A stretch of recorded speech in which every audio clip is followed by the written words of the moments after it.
All right, so the book of Haggai. This is a short little 2-chapter book that's written to the post-exiled Jews, the Jews who were allowed to return to the kingdom of Judah. We remember the kingdom of Israel, the northern kingdom, had been dispersed to all the world when the Assyrians had taken them over. And then many of them returned and intermarried with some of the folks from Syria and from Babylon. And it ended up being a group called the Samaritans, right? Because they were from Samaria.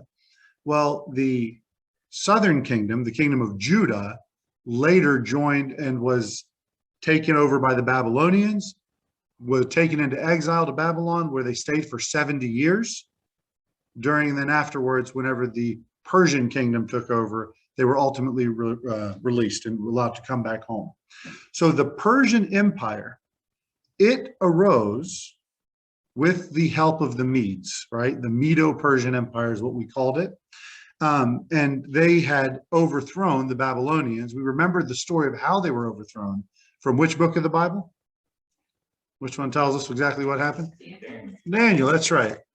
You can have a Twix that you don't eat, and you can have a Milky Way mini that you don't eat. Actually, I don't know, you may eat it. There's another one that somebody just gets. So Daniel, he had seen the fall of Assyria. He had seen the rise of Babylon. Remember, Daniel was there for this whole thing. He was there when the Babylonians came and conquered Jerusalem, and when they carried them away, and he was one of the young princes that was carried away. And he actually saw the overthrow of Babylon whenever Belshazzar saw the writing on the wall with the big hand, right? He's the one who interpreted it. And he lived out, as far as we can tell, his life ended in Babylon or somewhere thereabouts. We don't have any record of him ever actually returning to Jerusalem. So the kingdom of Persia, we remember from King Nebuchadnezzar of Babylon, his vision. There was this big statue that had a head of gold, and then it had a chest and arms of silver. This would be the chest and arms of silver in that vision. And actually, Daniel explained all that to Babylon, right? To Nebuchadnezzar. So whenever we get to the name Darius, right? Darius comes up a lot in the Bible, and it seems like a lot of people have the name Darius. Think of Darius similar to what we would say Pharaoh, right? Pharaoh isn't a name so much as a title. It means the king of Egypt, right? There is Melchizedek, which that means the king of righteousness, which may have been his name as well, right? But then we also have a guy called Abimelech, which means my father is the king. There were numerous people with that name. Again, it's just a title for someone who is in charge of a particular nation. That seems to be the case with Darius. So, for example, King Cyrus the Great may have been a Darius. Does that make sense? All right. So Cyrus, whenever he was ruling the Persian Empire, he actually tells the Jews they can go home. And then he says, you can actually go home and rebuild your temple. And look, I'm even going to make a donation. So I'm going to read that particular passage here. And this is in Ezra. It says, in the first year of Cyrus, king of Persia, that the word of the Lord by the mouth of Jeremiah might be fulfilled, the Lord stirred up the spirit of Cyrus, king of Persia, that he made a proclamation throughout all his kingdom and put it also in writing, saying, thus saith Cyrus, king of Persia, the Lord God of heaven has given me all the kingdoms of the earth. See, Nebuchadnezzar had trouble realizing that it's God who makes kings. It's God who chooses the next president. It's God who knows who's in charge. Cyrus understood that. He actually said in his proclamation that the Lord of heaven has given me all the kingdoms of the earth and has charged me to do what? To build him a house at Jerusalem, which is in Judah. Who is there among you of all his people? Let his God be with him, and let him go up to Jerusalem, which is in Judah, and build the house of the Lord God of Israel. He is the God, which is in Jerusalem. And whosoever remaineth in any place where he sojourneth, let the men of his place help him with silver and with gold and with goods and with beasts, besides the freewill offering for the house of God that is in Jerusalem. So he encouraged the people to support the rebuilding of the temple back at Jerusalem, the people of the Persian Empire. Then rose up the chief of the fathers of Judah and Benjamin, and the priests and the Levites, and all of them whose spirit God had raised to go up to build the house of the Lord, which is in Jerusalem. And all they that were about them strengthened their hands. What they pack up their carts with? With vessels of silver and gold and goods, and with beasts and with precious things, besides all that was willingly offered. Also, what's that? This is in Ezra chapter 1. This is the last verse I'm going to read from it. It says, also Cyrus the king brought forth the vessels of the house of the Lord, which Nebuchadnezzar had brought forth out of Jerusalem, and had put them in the house of his gods. So Cyrus, he not only says, hey, I want you all to go back home, he says, I want you to rebuild the temple. God has tasked me with helping you to rebuild the temple. So he encourages everyone to do it. So the people returned to do the work. So that decree had gone out. And in Ezra chapter 5, it actually mentions what prophets were around during this period of time where we want to rebuild the temple. So in Ezra chapter 5, verse 1, it says, then these prophets, Haggai the prophet, Zechariah, the next one, the son of Iddo, prophesied unto the Jews that were in Judah and Jerusalem in the name of the God of Israel, even unto them. Then rose up, who was the leader, the governor, we call him, of Judah? Zerubbabel, the son of Shealtiel, and Jeshua, the son of Jozadak, and began to build the house of God, which was at Jerusalem. And with them were the prophets of God helping them. So the prophets that we're reading about, Haggai, they helped in the building of the temple. They wanted to see it happen. So the events of the book of Haggai, you would think this proclamation comes out from Cyrus, says, go back and build, and everybody donate and send all the money. And all these people went back. You would think they would go back and start building. But instead, about 15, 16 years go by, and they have not started building. So they went back, and after Cyrus issued the decree, it was 16 years later, they still hadn't started a bit of construction. 50,000 people had returned under Zerubbabel being the governor of Judah, right? And Joshua was the high priest. And they had spent a while cleaning out the old broken down temple. The Temple of Solomon was incredible. If you actually read some of the things that Solomon did and the intricacies and the amount of gold and everything he did, it's incredible. But they go to start working on it. But all the other tribes, including the Samaritans who are now living in the area, they keep showing up and trying to stop them. They keep going up and trying to limit their work. In the meantime, during these few years, Cyrus dies. The king of Persia dies. And his successor, a king called Ahasuerus, not the same one from the book of Esther, but he shows up and he's pressured by these other tribes to halt the work. Don't let them build the temple. It's interesting. That's a similar story to today, right? Everybody wants to make sure Israel does not build the temple. So he says, don't build the temple. And Ezra chapter 4, verse 6, it says, and in the reign of Ahasuerus, in the beginning of his reign, wrote they unto him an accusation against the inhabitants of Judah and Jerusalem. He says, these people cause trouble. Don't let them build their temple. So these troublemakers for Israel, they were actually causing trouble for Israel. They were successful. They reminded the new king, they said, listen, Jerusalem has been nothing but trouble since the Jews took it over. It's been bad after bad after bad. Don't let them centralize their prayer or their worship.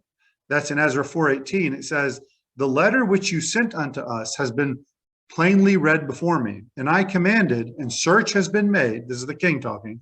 It is found that the city of old time, Jerusalem, has made insurrection against kings. They're constantly rebellious, and that rebellion and sedition have been made therein. There have been mighty kings also over Jerusalem, which have ruled over all countries beyond the river, and toll and tribute and custom was paid unto them. And Solomon had a mighty kingdom. So we don't want these guys in power because look, we know that they have potential to rule the world. Even back then, they understood that Israel has the potential to be the world power, right? So they said, give ye now commandment to cause these men to cease, that this city be not builded until another commandment shall be given from me. Take heed that you do not fail to do this. Why should damage grow to the hurt of the kings? Speaking of the kings of Persia. Now, when the copy of King Artaxerxes' letter was read before Rehum and Shimshai the scribe and their companions, they went up in haste to Jerusalem unto the Jews and made them to cease by force and power. Then ceased the work of the house of God, which is at Jerusalem. So it ceased unto the 2nd year of the reign of Darius, king of Persia. So he said, stop everything, you can't build. All the people said, don't let him build. And so they have opposition from everywhere. So they went, they started working, and then the people from Persia, the government came and put a stop to all the work, right? People over time, because of all the opposition, gradually lost interest in building the temple. They no longer cared. So the worship of God was kind of put on the sideline, and they went about their day-to-day lives. God then sends Haggai to restore the people, so to get them back on the right track. I mean, these were the right people. They were in the right place, but they're not doing the right thing because God had sent them to rebuild the temple. They encountered hardship, so they stopped. Their priorities now had become their own security. Well, I got to plow the fields. I got to take care of my house. I got to worry about my kids and all these other things. They were more interested in their own glory rather than the glory of God. I'm sure that doesn't reflect anything like today, right? We're all putting God first, right, everybody? No, maybe not. Maybe we're not. So that brings us to Haggai chapter 1, verse 1.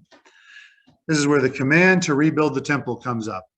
So here we start out. It says, in the 2nd year of Darius the king, in the 6th month, in the 1st day of the month, came the word of the Lord by Haggai the prophet unto Zerubbabel, the son of Shealtiel, governor of Judah, and to Joshua, the son of Josedek, the high priest, saying, thus speaketh the Lord of hosts, saying, this people say, the time is not come, the time that the Lord's house should be built.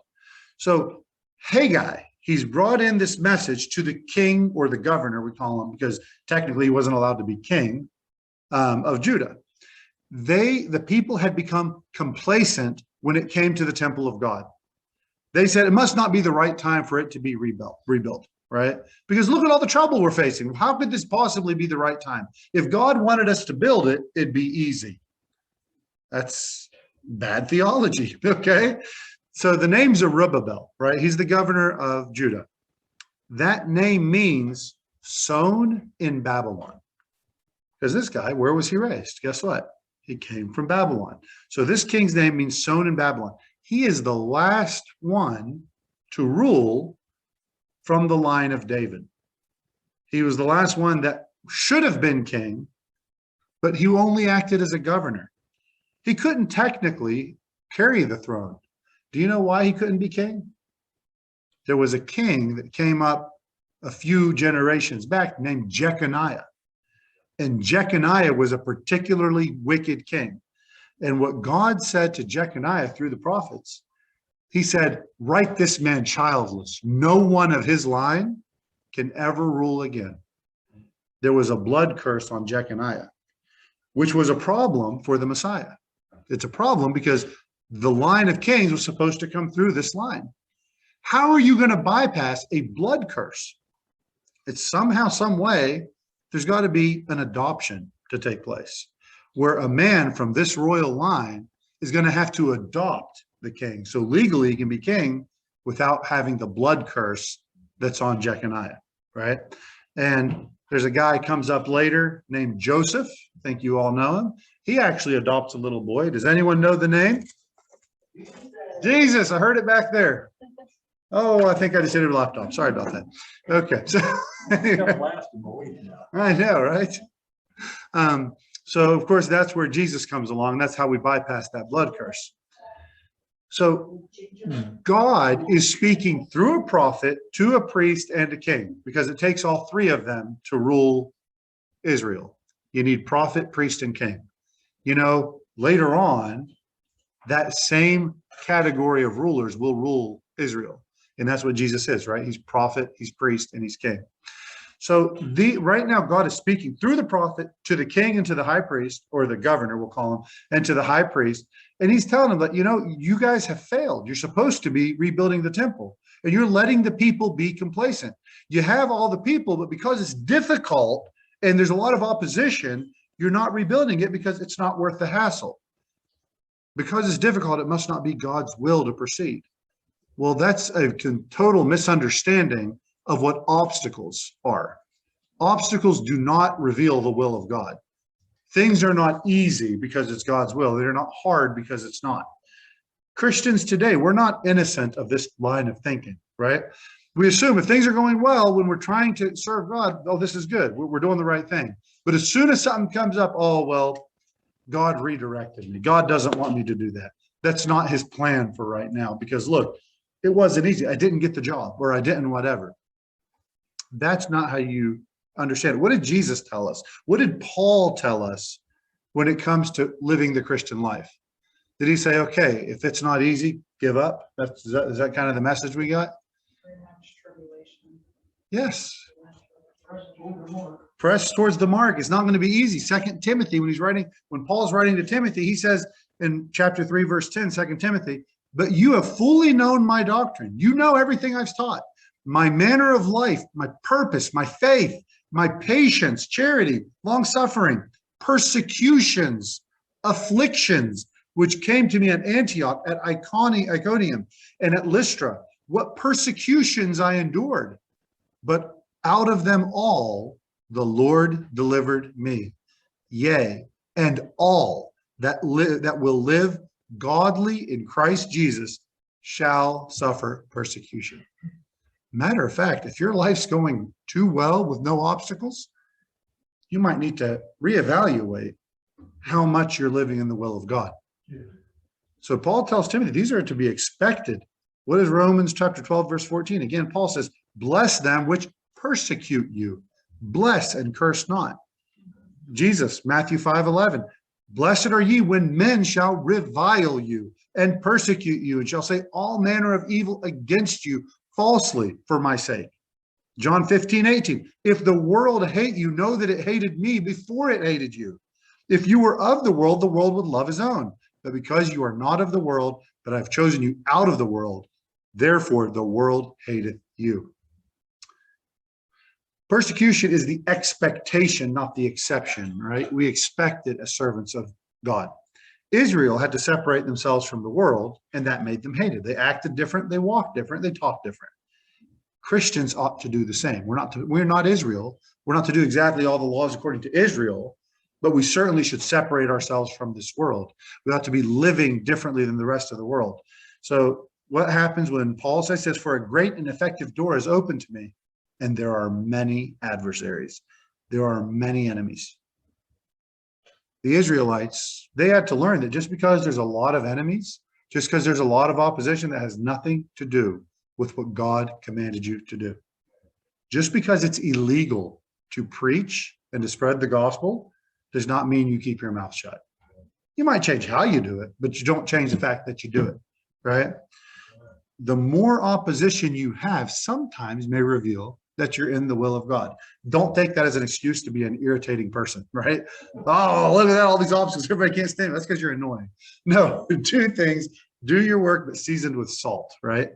So approach serving God in word, reading the word, in prayer. Ask God to open your eyes to the work he's doing, and then jump on.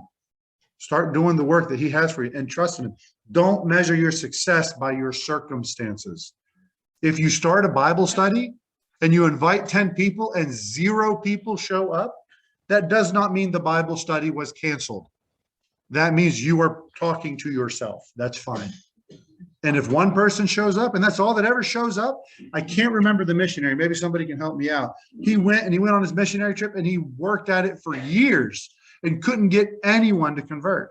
And he was ready to give up. But he was told, no, just stay there, keep working. Then he ends up being one of the most effective missionaries ever. It may have been going to China or somewhere. I can't remember who it was. But it's a really well-known missionary. I heard the story. The point is, don't measure it by your circumstances. Your circumstances can be awful. You can hit one disaster and roadblock after another that has nothing to do with God's will in your life. So then we get to verse 3. He says, then came the word of the Lord by Haggai the prophet, saying, is it time for you, O ye, to dwell in your sealed houses, as this and this house lie waste? So the people are so busy working on their homes and trying to embellish their homes and set up their roofs and their porches and bring the nice furniture in. And God's like, okay, so you guys are living right now to take care of yourself, When is it convenient for you to serve God? Is it only after you have everything in your own life straightened out? Really? Does that make sense? You're working on yourself so then you can be ready to serve God? Is it after you've paid all your bills, your house is paid off, your cars are paid off, the kids have went through college? Is that when it's time to serve God? Is that right? What priority? The real question, what priority does God have in your life? If you look around you today, in our hometowns, in our states, in our countries, does anyone feel that, okay, God's work's finished here, all straightened out? And does anyone feel that? Okay, if you don't feel that, then clearly there's work to be done, right? There's no question that we have a message to spread. So there is more work probably needs done now than ever before. So what do you do when you see a need that needs filled? Do you just hope, oh, I hope somebody takes care of that? Or do you get up if you're able and take care of it? Do you serve? Do we just turn our head? You know, maybe you say, well, that job's too complicated. It's too big for me. I can't make an impact. Think about every great impact that's ever been made, ever. How did it start?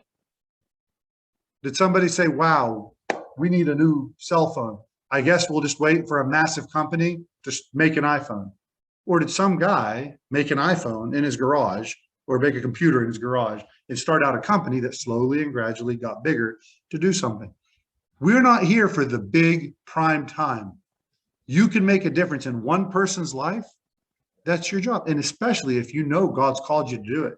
If the emperor of the world provides you with resources to go do something that would only bring glory to God, what on earth excuse could you possibly have to wait 15 years to get started? 16 years, however long they waited. So he's telling them, you know, you need to evaluate where you are. There is no job too big. If God gives you a job, it's not too big. You're not doing the job. You're simply letting him use you to get the job done. That's it. So submit to the will of God, but you have to submit daily. Otherwise, your flesh will try to take control back, and you can't let it happen. So what does God tell them in verse 5? And this is a great verse, should be written, frankly. Every morning when you wake up, you should have this written over your door. Now, therefore, thus saith the Lord of hosts, consider your ways. Consider your ways. Think about what you're doing, what you're thinking, what your plans are for today. If you heard those words yesterday evening or whenever you know you've behaved badly, consider your ways. Is this what God would have you to do? I mean, God has entrusted you with your heart and your spirit. You know, it's important to care about things. It's important to care about your house and your family and your money, be good stewards. But think about what the most important thing is. Where's your eternal soul? Who owns your heart? Those are the things that matter. The problem is our hearts are extremely wicked. If we're given charge of our hearts, what happens? We're going to do the most evil things. If you follow your heart, you're going to probably end up making a good number of mistakes. But instead, I don't want to follow my heart. I want God to have my heart. I want to follow God, seek him, and I want to see him give me a heart transplant from a heart of stone to a heart of flesh. I want to see him change me. And the only way I can do that is to totally submit to him. So consider your ways. God has given them the reminder. So what's he tell them? Look at verse 6. It says, you have sown much and bring in little. You eat, but you have not enough. You drink, but you are not filled with drink. You clothe you, but there is none warm. And he that earneth wages to put it into a bag with holes. So in regards to material things, they weren't lazy. The people of Israel weren't just ignoring their needs. They were doing their best. They're trying to provide for their families, but they were having what we might call bad luck. Bad things were happening. I try so hard and nothing seems to come together. And God's like, you know, maybe I'm withholding this blessing to get your attention. You're not living your lives for me. You're not doing my will. God is telling them you're not listening to what I want you to do. So remember, there are many Christians today that they're trying to do everything right. They're not bad people, but they go to bed every night feeling this sense of lack of satisfaction. I feel like I'm not getting anywhere. I'm just turning my wheels. Nothing's being accomplished in my life. but I'm a decent person. I go to work. I do a good job. I come home. I go to church. And they just never feel this constant state of dissatisfaction because God hasn't called us to live these ordinary lives, right? We're supposed to be living for him extraordinarily. Paul says, I rejoice in my chains. But we look for the comfort of the day.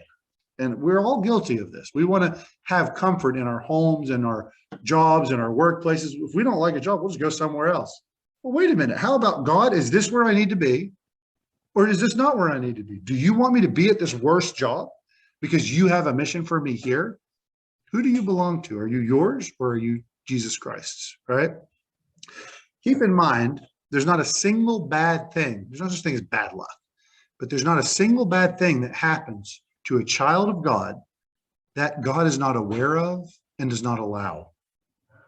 He knows, maybe an uncomfortable thought, because there are some bad things. We talked about a lot of them in the prayer requests, right? So whenever we go through these tough times, we need to stop and say, okay, God, you need my attention. Here I am. What do you want me to do through this?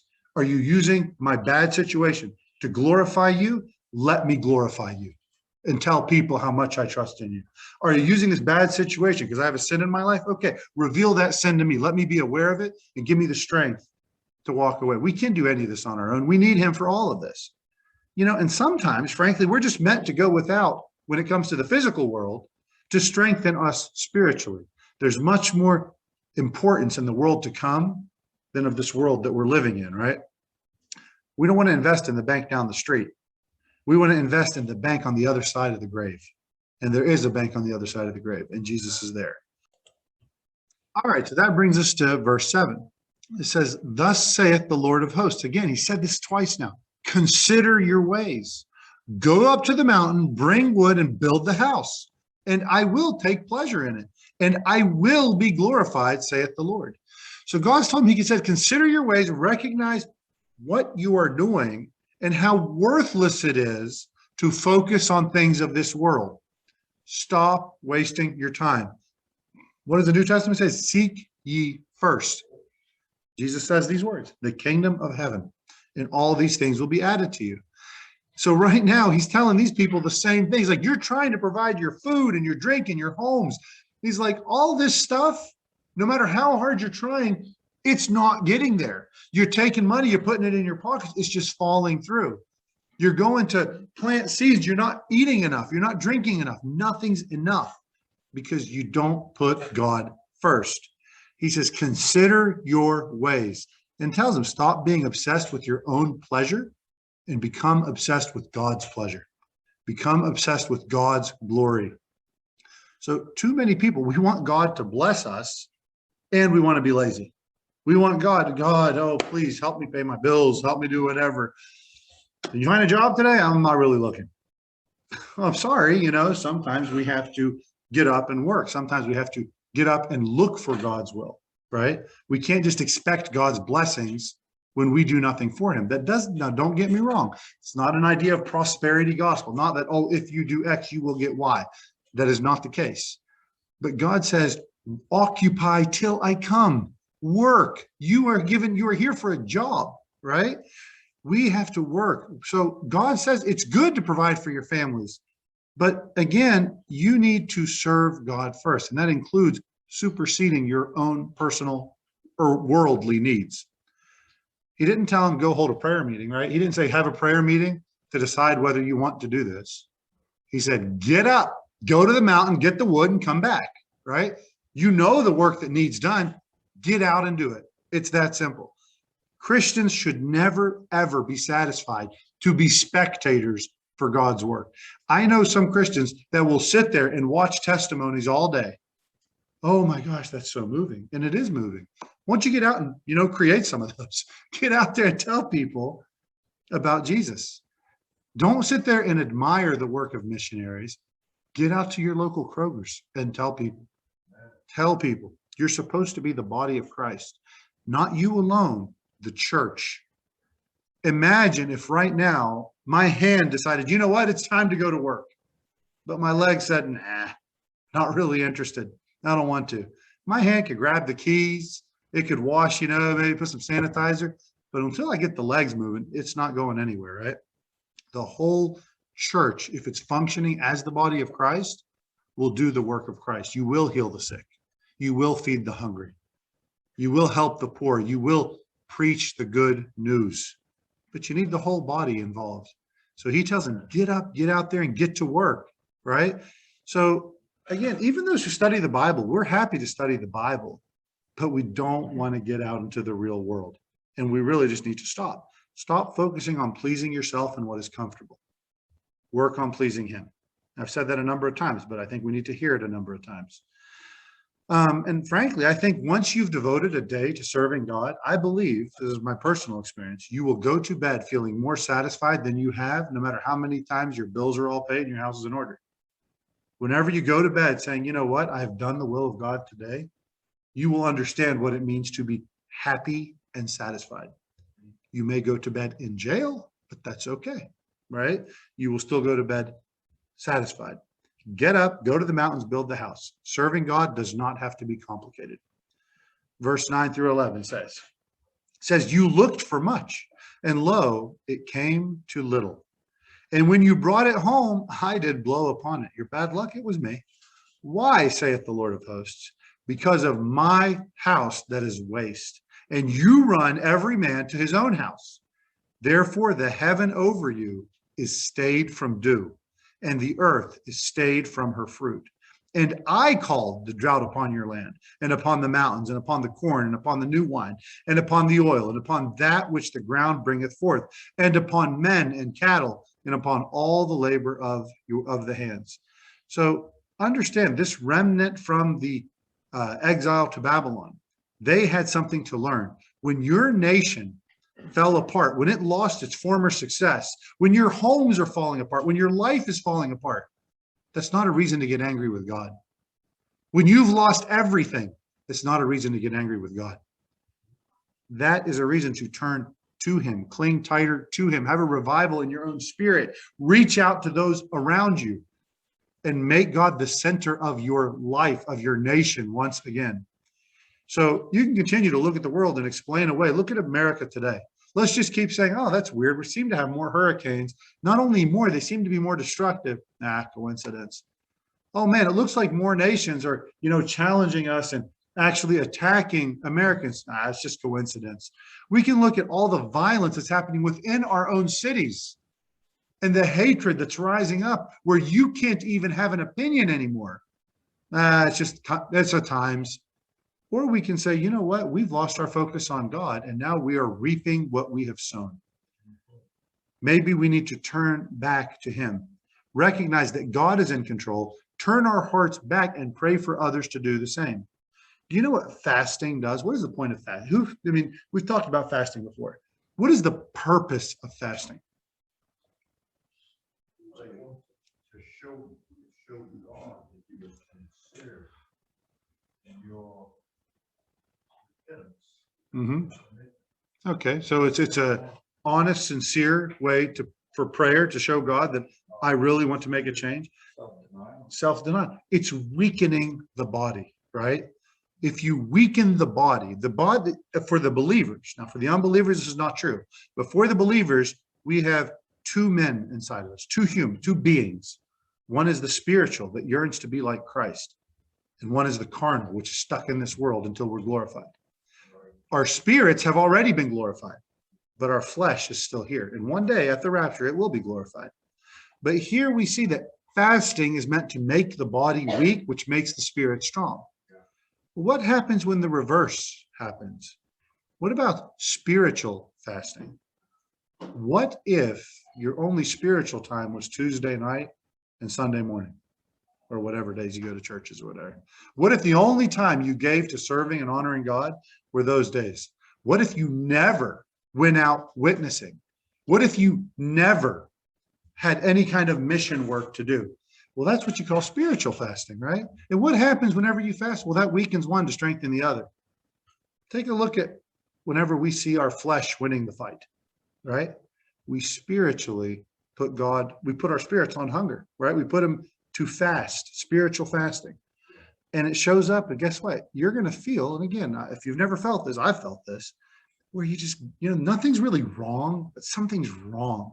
Like I don't know if the word hollow, empty, a longing feeling that you can't really explain. And you can't really pinpoint what the problem is because your spirit is starving. I really believe that.